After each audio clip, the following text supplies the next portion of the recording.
Declaration of the opening of the meeting. I declare the Council Agenda Briefing Forum of the 11th of April 2023 held in the Council Chambers of the City of Subiaco open at 5:30 p.m. I welcome councillors, staff, no media, and members of the community to this meeting. No members of the community. On behalf of the City of Subiaco, I acknowledge the Wadja Noongar people as the traditional custodians of the area. We recognise their cultural connection to the land and waterways of Subiaco and their continuing contribution to our city. We pay respect to their elders, past, present and emerging, and extend that respect to all Aboriginal and Torres Island people. Please note this meeting is live streamed and recorded. By being present at this meeting, members of the public consent to the possibility that their image and voice may be published online. Item 2, attendance, apologies and leave of absence. In attendance, we have myself, Councillor Stroud, Councillor De Vries, Councillor Hammersley, Councillor Jennings, Councillor Powell and Councillor Kosovic. Welcome to you all. There are no members on electronic attendance. Executive Leadership Team, we have the Acting CEO, James Hambley, Director of Development Services, Alex Petrosky, Director of Technical Services, James Hambley. Oh, he appears twice. Director of Corporate Services, Emma Wollaston, and Director of Business Improvement, Lynette Solomons. Apologies from Councillor White and Councillor Burns. The Mayor, David McMullen, is on a leave of absence. Item 3, disclosures of interest. I believe we have at least one disclosure. Thank you, Councillor Hammersley. Thank you. I, Angela Hammersley, wish to declare an interest in item C3 for the meeting to be held on 18 April 2023 and discussed tonight. The type of interest I wish to declare is impartiality pursuant to clause 22.2 of the Code of Conduct for Council members, committee members and candidates. The nature of my interest is I played water polo with two of Mr. Merv McIntosh's daughters for a number of years and had a friendship with them based on our team and club membership. Thank you. Thank you, Councillor Hammersley. Do I have any other declarations of interest? No. Okay, thank you. Moving on to approved deputations, there are none.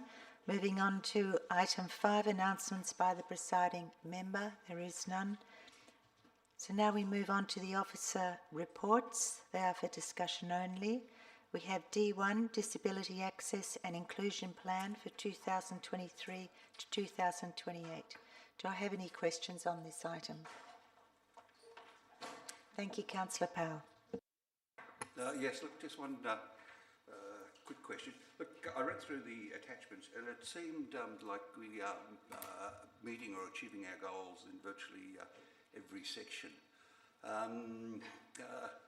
Just wondering if there are any areas that we're not meeting the targets in, with regard to things like access, inclusion, consultation and the like, or are we essentially on top of it all? Thank you.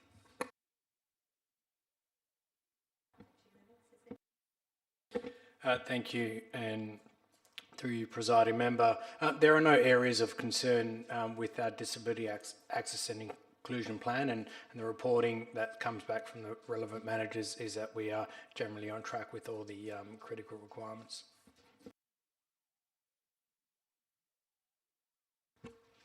Any other questions? Okay, moving on to item C1. Draft amended local planning policy 7.7. This is actually for preparation for public advertising. Do I have any questions on this item? Thank you, Councillor Powell.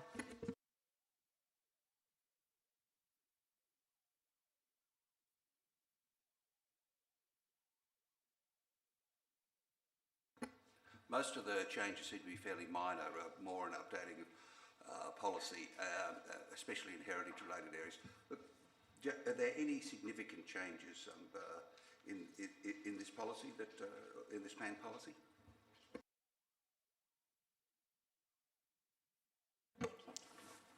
Thank you, and through you, presiding member.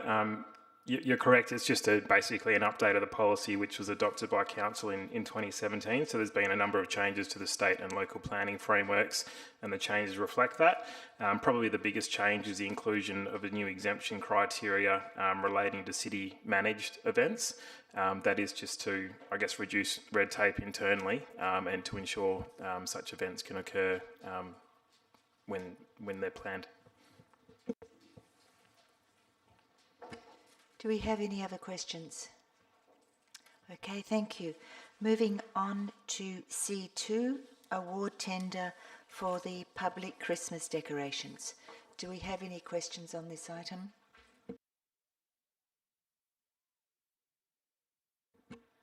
Okay, well, as you know, I sent in a number of questions on this item.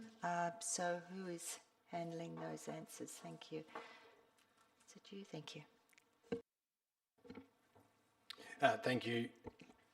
Through you, presiding member. Yes, we did receive an email with a number of questions. We weren't able to get to them today, but we'll provide them to you hopefully by tomorrow, so there's enough time before the next council meeting. Well, that's a bit of an anticlimax. Does anybody else have any questions? I suppose it's hard if those questions haven't been answered. Okay, we will move on to C3. Proposed new road names for the Subi East development area. Do we have any questions on this item? Thank you, Councillor Kosovic. Thank you, presiding member, and through you. In relation to Indigenous names and places in Subiaco, can staff provide us with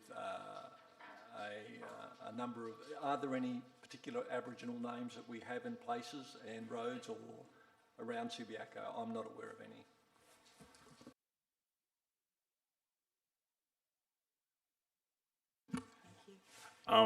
Thank you, and through you, presiding member. So, Lake Julebop would be probably the thing that probably jumps out to me. Obviously, renamed Shenton Lake, but that's the only location that I'm aware of.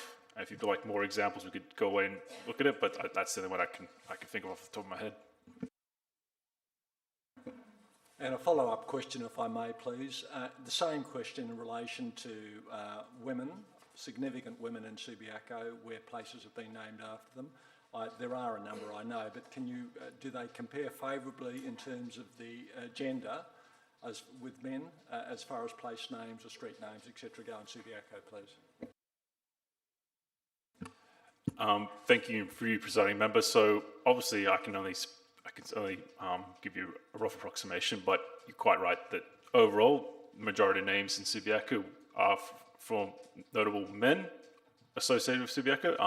Only recently, probably would I say there's probably a fairly equitable split as far as female names versus male names. So I think it'd be fair enough to say that the majority of names across Subiaco would be more male, with notable exceptions such as Evelyn Parker Library and the like, and obviously some of our past mayors, but on the whole, it's mostly male dominated. Thank you.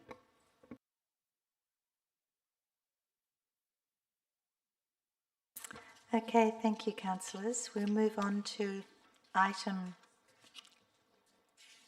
sorry, the paper's sticking.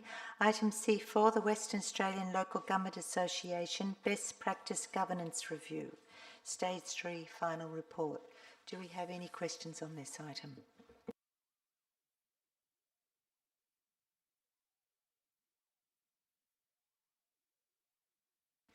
Okay, thank you, councillors.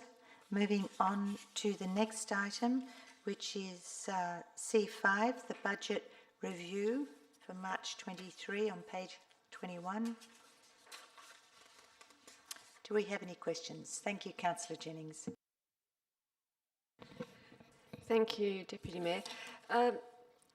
In page 22, just the list, amongst the list of items of the changes, there's 110,000 has been reallocated from road maintenance to drainage maintenance for additional education. I just was curious about what education is involved with that in broad terms. It just sounds a little bit strange.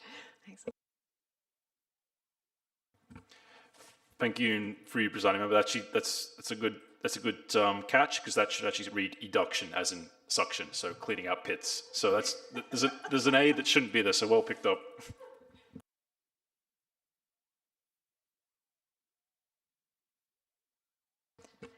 Good pick up. Thank you, Councillor Jennings.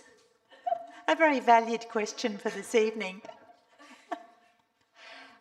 Yes, thank you, Councillor Kosovic. Thank you, presiding member, and through you. The question's not related to the papers, but it is related to finances expended by the city.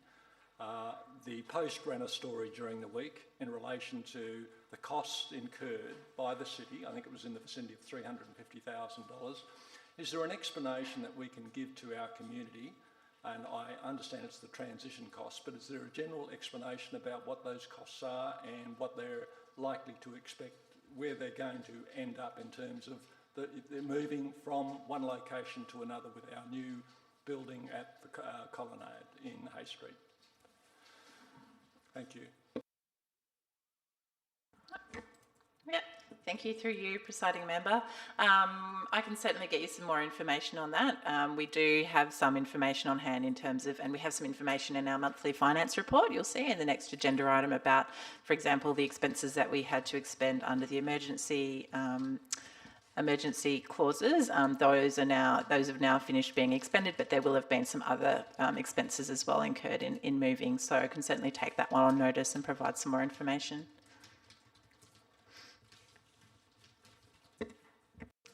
Any further questions? Thank you, Councillor.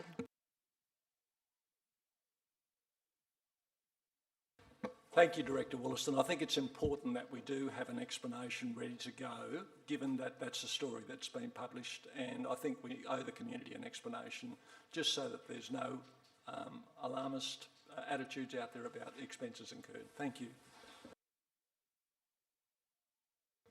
Any more questions? Thank you, Councillor Hammersley, followed by Councillor Jennings. Thank you. Yeah, just taking up, I think, the point raised by Councillor Kosovic, I would assume we would also address the fact that some of these costs are most likely insured.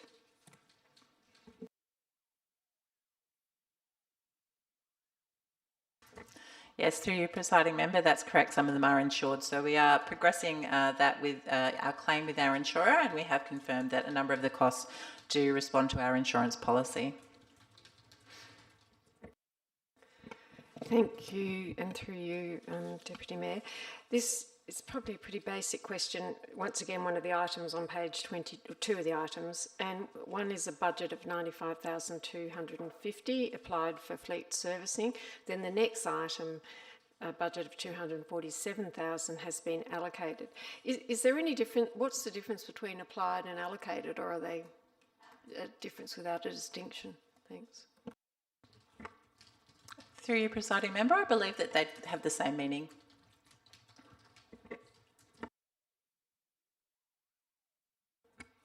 Okay, thank you, councillors. We'll move on to item C6 on page 24, the financial statements and reports for the month ending the 28th of February. Do I have any questions on this item? Thank you, Councillor Powell. Yes, look, this is, thank you, and through you, presiding member. This is just in regard to, I noted on page 202 of the attachments that our interest is up $700,000. So that seems to be a boon, but is that pretty much offset by increased costs of interest on our borrowings? Through you, presiding member, I will have to take that on notice, but I believe that the interest that we've earned on, because our cash balances are so much more substantial than our borrowings, I believe that that it'd be in our favour, the movement in interest rates on the whole. Any more questions? Yes, thank you, Councillor Powell.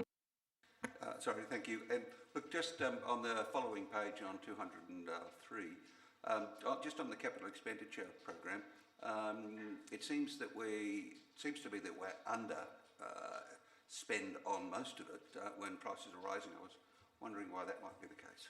Is that COVID related? Through you, presiding member, I think I can either take that on notice or potentially defer to one of the other directors who might have some more information on the status of the capital works program. Thank you, and through you, presiding member, just to add a bit more to that. So obviously we do have a couple of large capital works projects on the books, which ideally would be costed and invoiced this financial year, but some due to delays, like we're experiencing a lot of things with design and the like, are causing some projects to go over. So you've got things like Rockaby Road South, which obviously still has got to get some further design work done, which has been delayed just because of availability of contractors. So that's something that we've experienced on a couple of our large capital works projects. So that's what's basically dragging everything back a bit.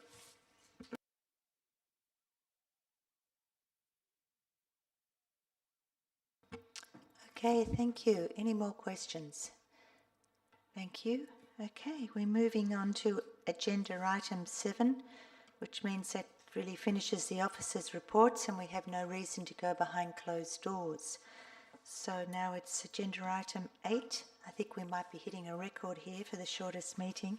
It's the closure of the meeting. I declare the City of Subiaco Council Agenda Briefing Forum of the 11th of April 2023 closed at 5:46 p.m. Thank you.